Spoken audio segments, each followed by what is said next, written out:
Welcome to the Ottawa Business Journal's continuing coverage of COVID-19 pandemic. My name is Michael Curran, the publisher of Ottawa Business Journal. In order to keep local business leaders informed, OBJ is conducting a series of video panel discussions with subject matter experts. And today we turn our attention to human resource issues for CEOs and operators in this time of COVID-19. It's often said, perhaps it bears repeating, that human resources are the most important resource for any company, and that's probably particularly true at a time like this. Once again, we're gathered a panel of experts who are experts on this topic and will provide useful and practical information. In fact, I did some quick math before today's panel discussion, and our panel has about 55 years combined in practical experience. I hope that doesn't date you too much. So let me introduce our panelists of HR experts, and we're all working from home, as you'll quickly see here in a minute. So I'm going to introduce people and give them a chance to give us a quick tip on working from home, potentially on video here. So first off, we've got Heidi Hover, VP of Talent and Human Resources at Investa Ottawa. Hi, Heidi, how are you doing today? I'm really good, Michael. I'm glad to be here today among my esteemed colleagues. One of the best practices that I've been utilizing myself in the last a little while since working remotely, which enables me to really stay connected to my team and to our client base, is using video call. I think it's really imperative to stay connected when you can actually see each other. I was on a call yesterday, and folks were saying that just by seeing their smiling colleagues, it really helped brighten their spirits. So I encourage everybody to, while they may have messy hair, don't worry about it. Just move on and put that video call on. Oh, that's great, great tip.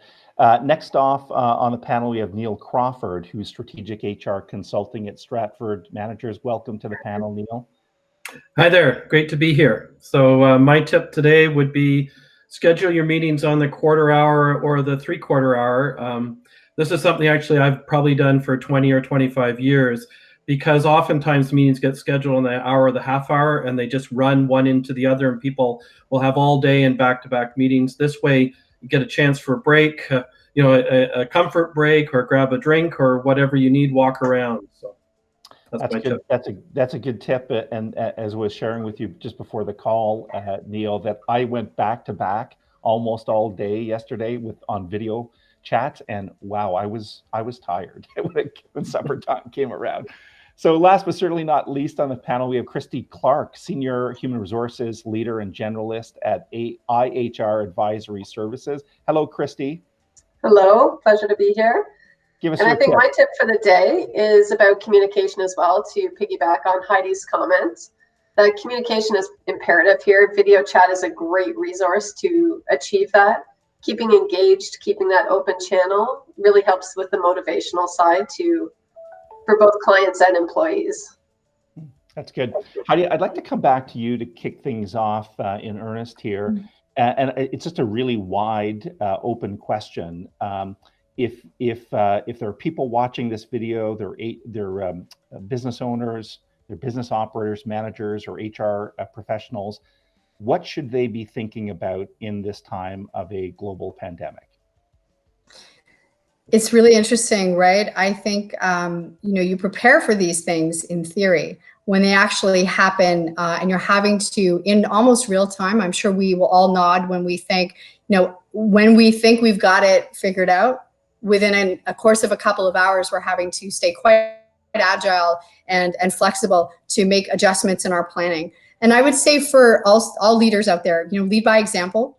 I would also say, be vulnerable. Everyone is feeling vulnerable right now. And I think our teams are looking to us as leaders to demonstrate that we aren't, that it's also affecting us. And so I think, creating that safe environment, I think communication is going to be a theme Neil, here. Let me bring you in here for a second. So again, if Stratford Managers, of course, dispenses lots of HR advice to its clients and that. So if you had a CEO on the phone today or in a video chat, what type of advice would you be giving him or her?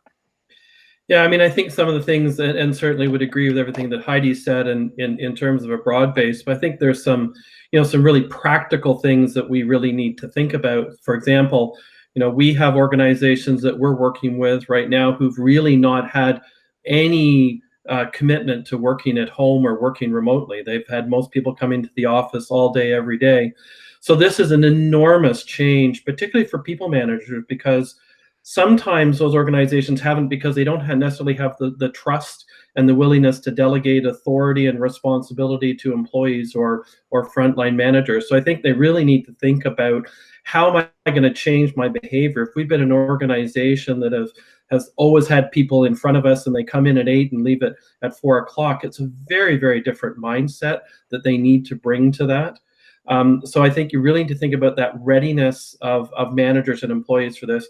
And of course, the ones who've been practicing remote work for a long time are going to be way further ahead, but the ones who aren't have to think about the very practical things of, do people have access to systems? Do they have the right type of equipment, either a laptop or at home, or one they can take? So there's all of that very tactical and practical things they need to think about. I think the whole other piece of this, and this would come out with the individual connections that managers and leaders are making with their employees, is understanding that the rhythm of work is going to be completely different in a work at home. And this is exacerbated by having school-age children at home with them, or other duties because of the situation, elder care, all kinds of other commitments that people need to balance. So this idea of, I'm going to sit down at my desk at home at 9 and I'm going to get up at 5 and I'm going to run meetings all day, is just completely out the window. So I think that's a really important thing, is the whole rhythm, way meetings get scheduled, when people are going to be able to do quality work is completely changing. And Christy, let's get you in here too. So what other kind of practical considerations would you have if you were speaking to a client today?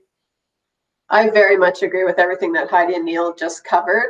I think the only other thing that I would say as well is that this isn't a 14-day solution. It's not, this is going to happen for 2 weeks where we're quarantined and we're all back to work. This is, I'm hearing projections of July or August that this might go to.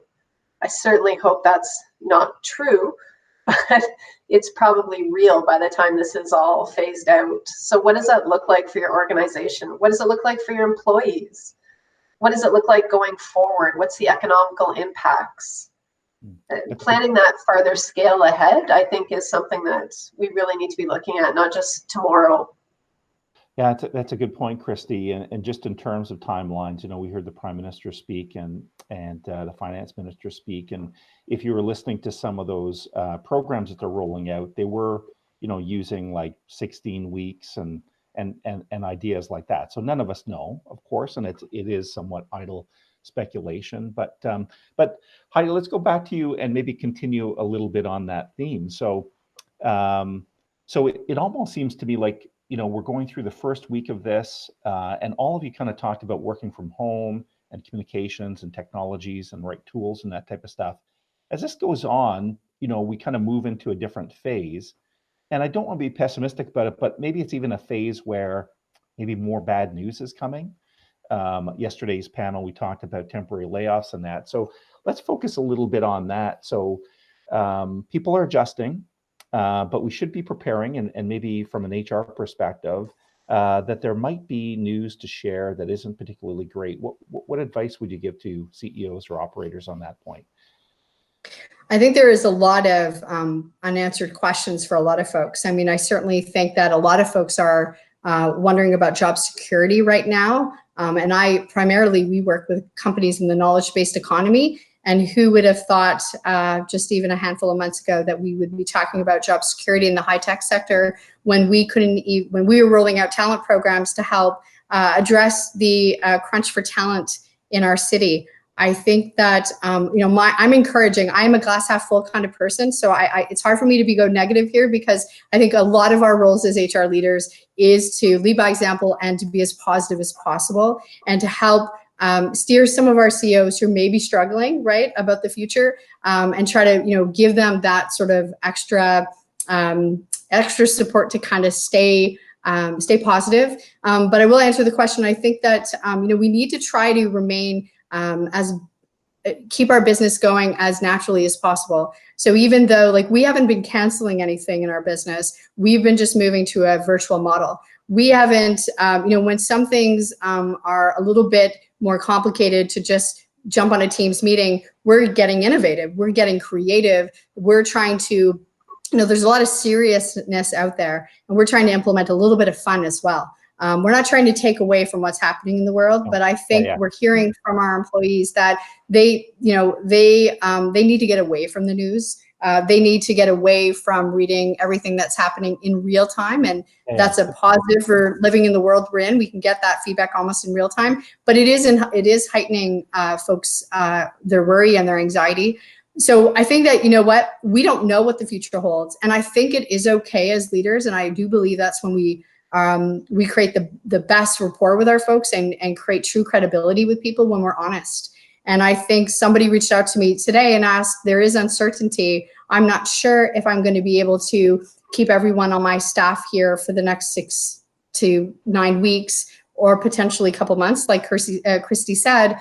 I think be honest about it, but I also think, when we don't know the answer, it's hard for us to be putting our team in a place where it creates more anxiety. So I would say, give as much information as be as transparent as possible, recognizing the future is unknown, and do your best to stay connected with your team, constantly be communicating with them, and making sure, again, that you're addressing their needs. When you work with a work from home audience, you need to know each individual and be speaking to that audience. And some people are going to be cool, calm, and collected through this entire thing, and other people aren't going to be. And I think as leaders, we need to collectively understand kind of how our community is managing things, and try to be as transparent as possible, recognizing we don't have this magic ball in front of us knowing what the future is. And again, we've all been building plans out and then having to be very quick at making changes to those plans based on what the government is telling us, based on what is just good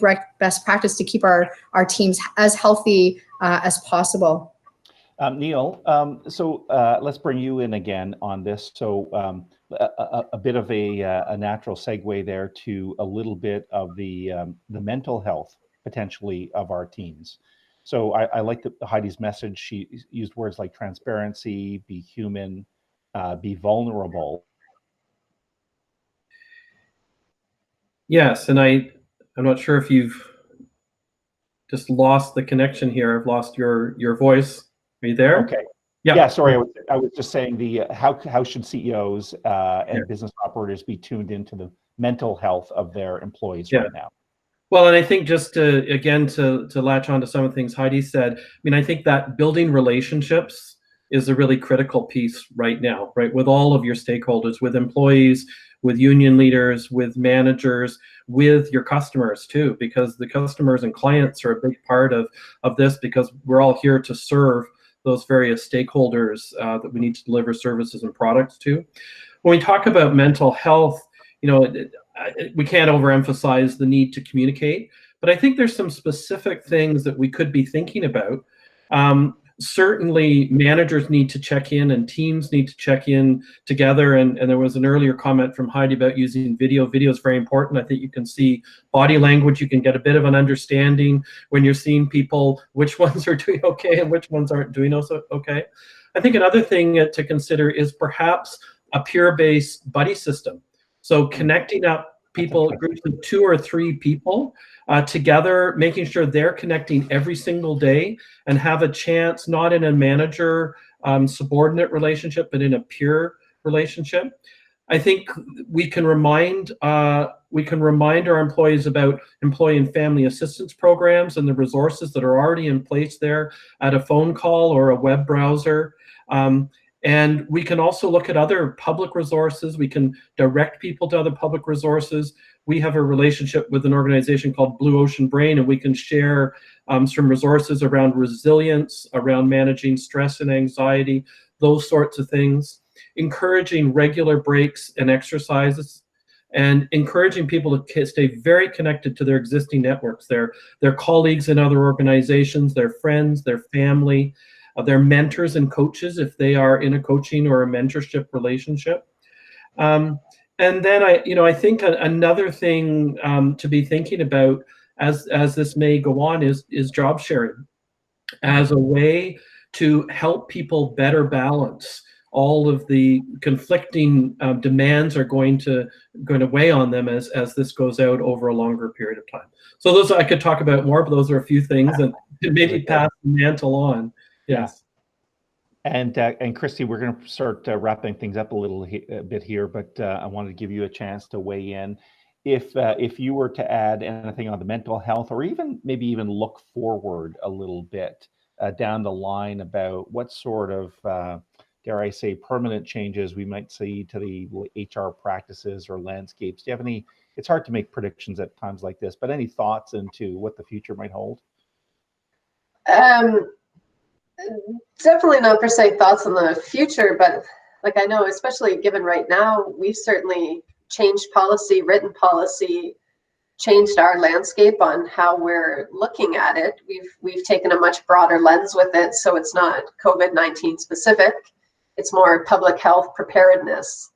And I don't think this is the end of it, unfortunately. I think we're going to see a situation like this again in our lifetimes. Hopefully not to this scale, but I don't think it's the end of this type of situation.